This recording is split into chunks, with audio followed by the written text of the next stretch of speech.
प्रतीक यादव के निधन के बाद ज़्यादातर लोगों ने ये मांग उठाई थी कि इस पूरे मामले की जांच होनी चाहिए और इसके पीछे जिस किसी की भी साजिश है उसका पर्दाफाश होना चाहिए। लेकिन अब ऐसा लग रहा है कि इसमें किसी की साजिश नहीं बल्कि प्रतीक यादव की जिद थी, जो जिसकी वजह से आज वह हम सब के बीच इस दुनिया में नहीं है।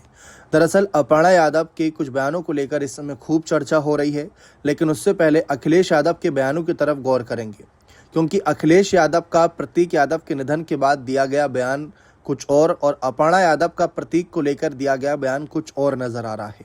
अखिलेश यादव ने मीडिया से बातचीत में कहा था कि जो कानूनी प्रक्रिया है और जो कानून कहता है उसी के अनुसार आगे की कार्रवाई होगी। परिवार के लोग जो निर्णय लेंगे हम उसी हिसाब से चलेंगे, जांच होनी चाहिए। अखिलेश यादव का यह बयान बेहद अहम था। उनके इस बयान के कई मायने निकाले जा रहे थे।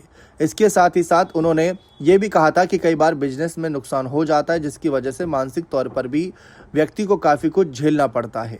तो ये सारी बातें रखी थी अखिलेश यादव ने, यानी उन्होंने कानूनी जांच का भी रास्ता खुला छोड़ा था।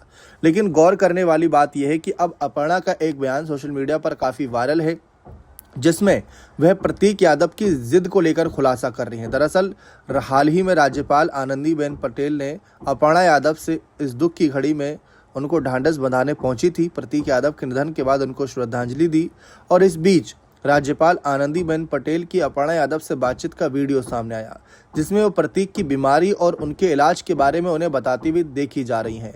अपर्णा ने कहा कि जिस डॉक्टर ने सर्जरी की थी उसने बताया था कि जो गारमेंट पहनते हैं कंप्रेशन का सर्जरी के वक्त उसकी वजह से हो गया। दरअसल उन्होंने कहा कि जो बीमारी बन नहीं थी प्रतीक यादव के शरीर में, उसको वो इग्नोर कर रहे थे, या यूं कहें कि डॉक्टर की सलाह थी कि आप 5-7 दिन के लिए अस्पताल रुक जाइए, अस्पताल में आपका रूटीन चेकअप होता रहेगा।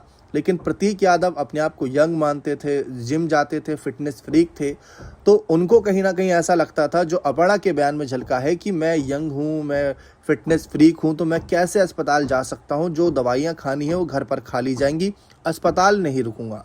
तो कहीं ना कहीं उनकी जिद थी। अपर्णा यादव बार बार जिद करती थी, तो वो भी कहीं ना कहीं कारण दिखे, जिसकी वजह से प्रतीक जो है रूटीन चेकअप के लिए, ताकि डॉक्टरों की निगरानी रहे और जो डोज देने हैं वो देते रहे समय पर, उसके लिए जो है प्रतीक को बेड रेस्ट देना था और अस्पताल में एडमिट करना था कुछ दिन के लिए।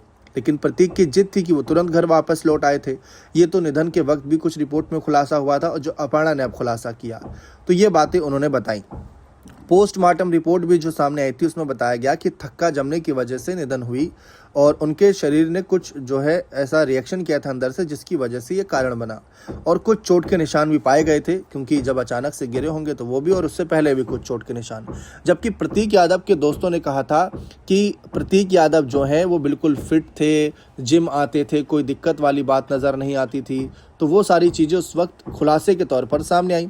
लेकिन गौर करने वाली बात यह है कि अपर्णा यादव को जब अपने पति प्रतीक यादव के निधन की खबर मिली तो अपर्णा यादव ने एक बार भी जांच की मांग नहीं की। जबकि कुछ रिपोर्ट में सामने आया कि अपर्णा के भाई भी प्रतीक के साथ बिजनेस करते थे, नुकसान हो रहा था, आपस में थोड़े बहुत मनभेद हो रहे थे, तो वो भी कारण नज़र आ रहे थे। फिर उसके बीच रंगदारी का मामला, पॉक्सो एक्ट लगाने की बात थी, इनको फंसाने की बात थी प्रतीक को, उस मामले को लेकर भी कोई बात नहीं रखी। फिर उसके बाद तलाक का मामला भी जो सामने आया था, उसमें प्रतीक यादव ने भले ही सफाई दी थी, लेकिन वो भी कोई यहाँ पर बात नहीं होती नजर आ रही। तो कुल मिलाकर देखा जाए, अपर्णा यादव ने एक तरीके से अपने इन बयानों के जरिए ये साफ कर दिया कि इसमें कोई जांच का एंगल नहीं बनता है। लेकिन इसके बावजूद फॉरेंसिक टीम ने विसरा जो एकत्रित किया था वो भी रखा है जांच के लिए। फॉरेंसिक टीम की रिपोर्ट का भी इंतजार किया जा रहा है।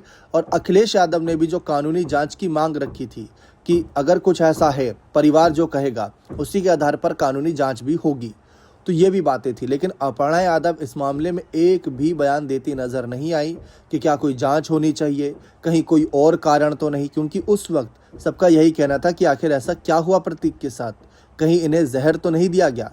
तो शुरुआती पोस्टमार्टम रिपोर्ट में तो ऐसा कुछ नज़र नहीं आया था। और अब अपर्णा के बयान ने भी स्पष्ट कर दिया कि प्रतीक यादव की कुछ जिद थी, अपने शरीर के प्रति उतना ध्यान नहीं था, बाहरी तौर पर फिट थे, आंतरिक तौर पर चीज़ें बिगड़ रही थीं। जो डॉक्टरों ने सलाह दी थी उनको सही तरीके से नहीं माना गया। अगर माना गया होता तो शायद आप आज हम सबके बीच होते। तो यही एक बहुत बड़ा खुलासा है कि अखिलेश ने अपना एक अलग नज़रिया रखा और अपर्णा ने अपना अलग नजरिया रखा।